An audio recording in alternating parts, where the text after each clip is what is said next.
Hello, everybody. So I was going to try to do a live, and I can't remember how to rotate the screen, so I'll just do a little video this afternoon. James is sleeping, and I hope you can hear me. I hope this is James's iPad. I hope it works well. He just about let it run down. But for today, Psalms 143:8. Let the morning bring me word of your unfailing love, for I have put my trust in you. Show me the way I should go, for to you I entrust my life. And that's the way it is. I entrust my life to you, Lord Jesus and Heavenly Father. So James is taking a nap, and I'm in his living room down here.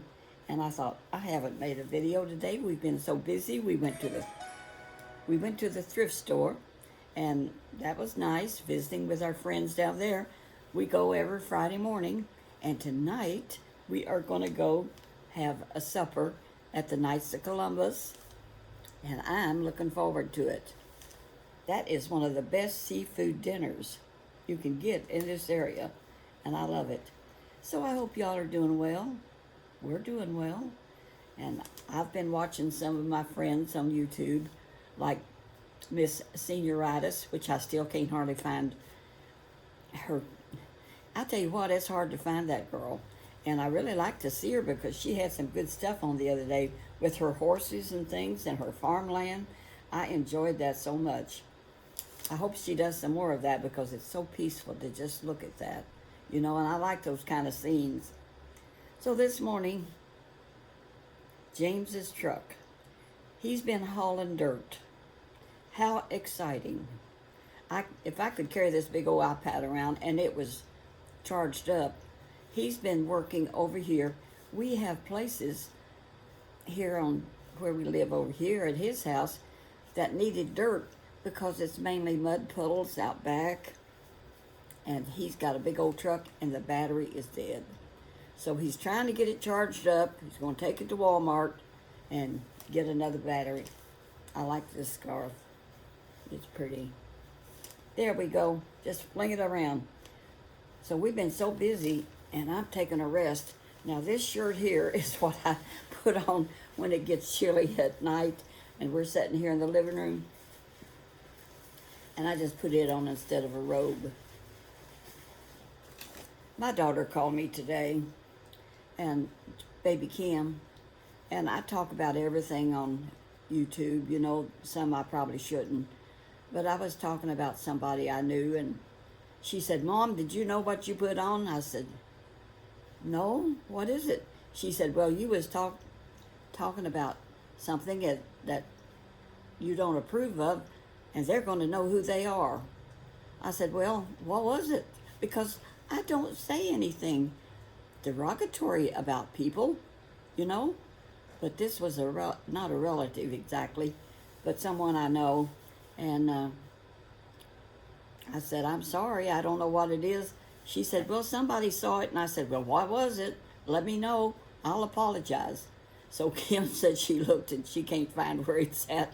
And she said, probably the people that I was talking about, they'll never see it either. So I'm not going to worry about it. I was concerned a little bit because, I don't know, I'm pretty plain spoken. That's a fact, Jack. I don't know, but I believe what I believe in. It probably was political. I'm for Trump. And it was probably something about how I didn't care a whole lot about Biden. Or somebody was downgrading Trump, and I probably said something, I don't know. Heaven only knows. Y'all know how I am. When you're 91 years old, but you know what? I've been like this my whole life. Just telling it like it is. Whatever. I just shake my head because I don't know. I don't say mean things about people usually, but Kim said it wasn't nice, whatever I said. And she said, Mom, you know how you are? I said, yeah, I know. She said, I'm the same way sometimes. And she said, you can hurt people's feelings, not intending to. And I said, well, I try not to hurt anybody's feelings, but I do give my opinions on politics and several things that the world, the liberals love, and us conservatives don't. And, you know, I'm against abortion, killing little babies in their mother's wombs. I'm against that. I'm not for it. And there's a lot of things I'm not for that the liberals have been doing. And I really am for Elon Musk. And I think it's terrible that they are attacking his businesses that sell those cars. Well, they finally caught one of them, and he's going to be in court. He firebombed them. I mean, what is happening to America? We're shocked, aren't we? What is going on right here in America? Lord, help us. And I pray, God, save some of these people. Speak to their hearts. They are so cruel and mean. Just plain mean. That's all there is to it. But I'm having fun today. We went down to the thrift store and visited down there, and I found me some more blouses. And then what I do is I don't try them on all the time till after I get them all laundered and everything. Really, they're pretty clean, though. People that give stuff to the thrift store, it's pretty neat, really. Kind of well-to-do people, I think, because they're from the Methodist Church, and they're wonderful people. I'm just chattering on today and don't know what to talk about. I was going to go live and just talk to y'all and let y'all ask some questions if you wanted to, which you can still do that. But I couldn't get it to work. So I give up. But I thought I'd visit a little while with you today and tell you I love you. God bless you. And I'm going to read my book a while. And then we're going out for supper at Knights of Columbus. This has been a while. It's 72 degrees out there. Oh, I know what James said I should tell y'all. I was telling him this morning, you know, we were on the evangelistic field. I'm going to go ahead and tell you this. Take up some time. But we were on the evangelistic field, and we went to Louisiana 3 months a year, January, February, and March. And we came home in March, and we'd come home this time of the year, and the trees would be blooming like they are right now, and they're gorgeous, beautiful, everywhere. The crab apples, and then the apple trees, and then what they call the red buds would be blooming, and the dogwoods, so pretty. I said, but you know, Louisiana gets really cold in the winter, and we was down at this one church, and don't you know, it got below freezing down there. I think it was in February, because we went January, February, March. Might have been January. Been a lot of years ago. But when you have a big trailer, a fifth wheel, a big one like that, you have a toilet on it with a big holding tank. And we had a macerator that we could dump our toilet down into the ditch somewhere 100 yards away, or, you know, many 200 feet away into a ditch or something, and it would grind it up, and you'd run water, and we was always hooked up to water. I know this is a little complicated, but it was hooked, our trailer was always hooked up to water and electric, and so we had all the amenities of home, including a good toilet. So it got real cold, and our lines froze up, and we was getting ready to pull on to our next church, and we had a full tank to dump. But when the lines are frozen, what do you do? Well, I told James what we did was, we had time, we went to the store and bought an electric blanket. And we put that electric blanket on those lines and thawed them out so that we could dump our toilet. It worked out. You just have to make do, because we didn't have no heating lines or anything like that. So he told me a story that happened to him many years ago when he lived in Louisville, when he first started doing houses. And he would find a sale on paint, and he said he had 24 gallons of paint in the attic of his house. He was living over in Louisville, him and his wife. And he said it came a cold spell, and it stayed cold. He said, and I didn't know what to do because there was no insulation hardly in that house. It was an old house. He said, what am I going to do? He said, I got an electric blanket, and put it on top of those gallons of paint, and then I put a piece of plastic on top of the blanket. He says, you know, I never lost a gallon of that. I said, well, see, we're inventive. We have to work things out. So he did that back when he was young, doing houses, because he started doing houses when he was like 24 years old.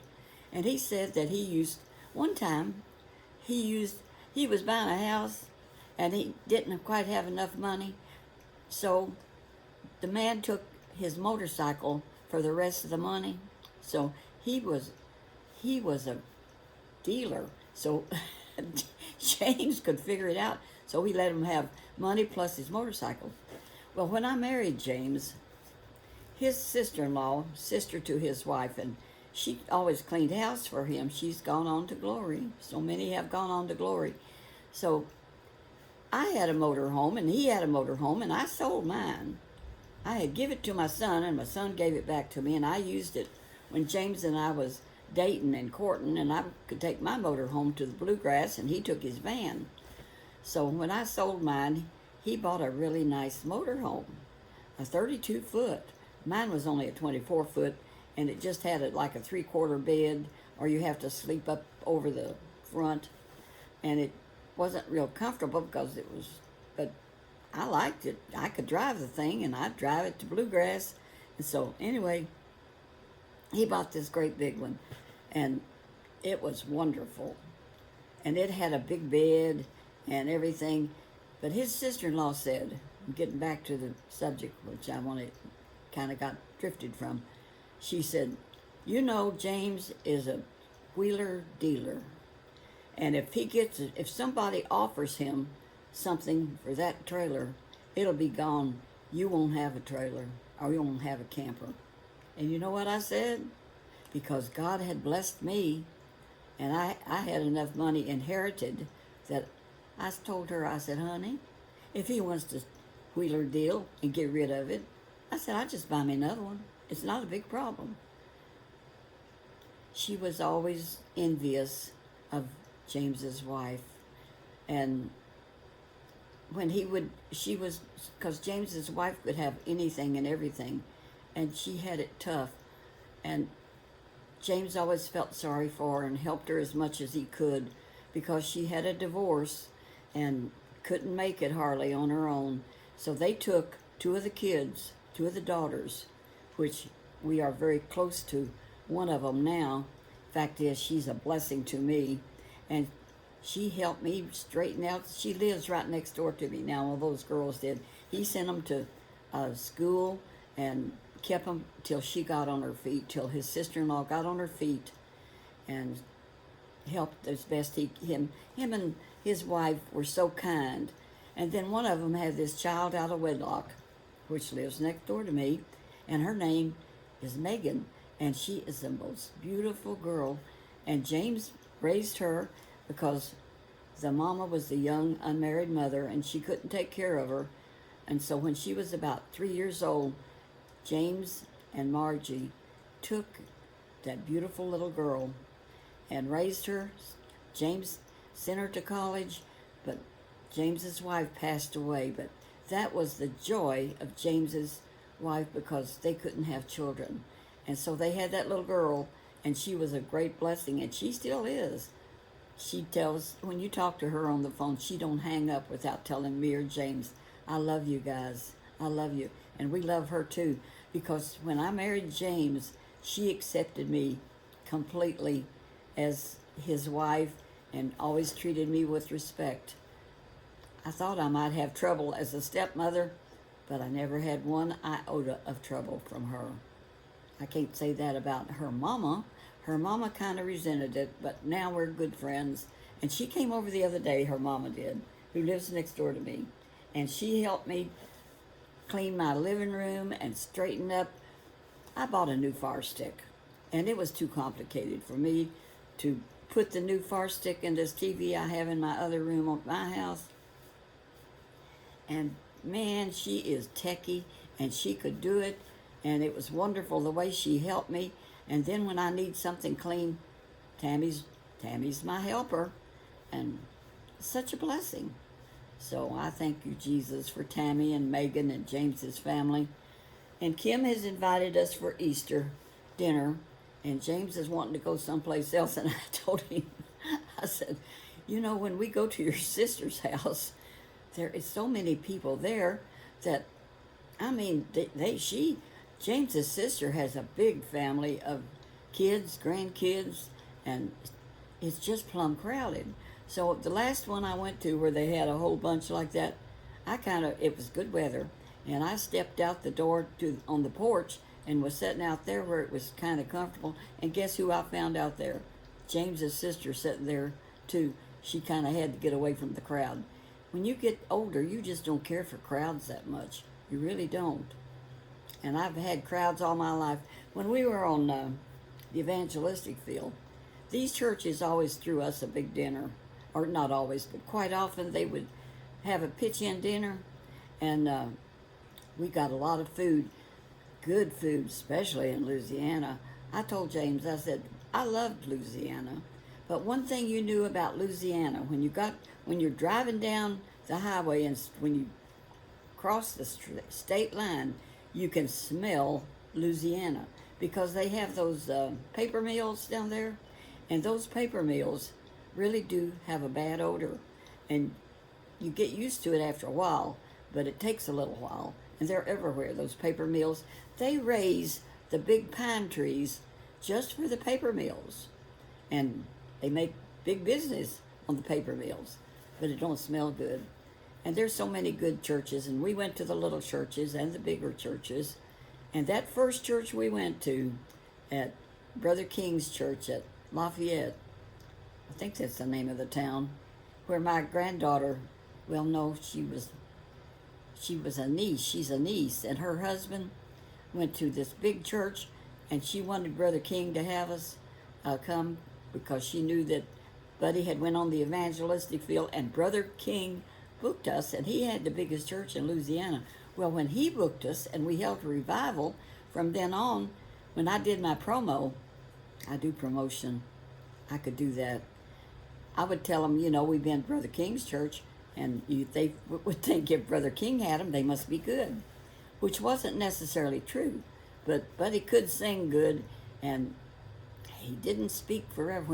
When he preached, he kept it short. You know, no more than 30 minutes. Some of these pastors don't know when to hush. I tell them they're mic happy. I don't tell them that. I do it behind their back. But it seems like they just can't get it done, and they'll talk and talk and talk, and they preached it 2 times already. Let's be done already. 30 minutes is enough for anybody. That's why I like Northside.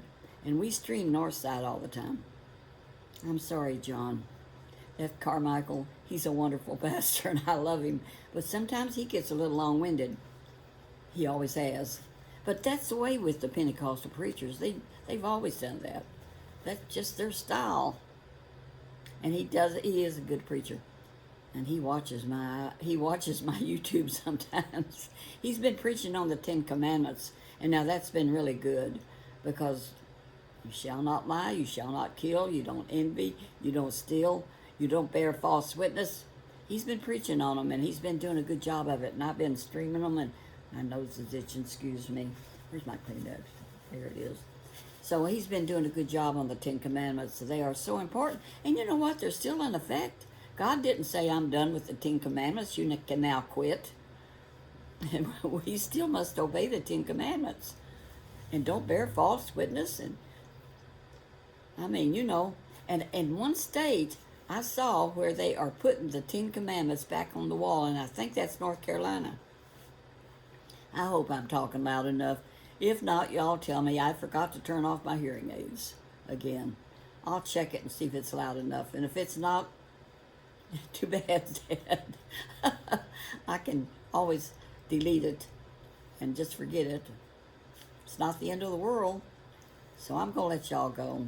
God bless you all. I love you. Enjoy talking to you. And it's a miracle to me you watch me. And that is the truth. But some of you say you like to do it, and it's like chit-chat with Granny Pat. I really like listening to her. Her voice is so soothing. and she tells such good stories. Y'all check her out.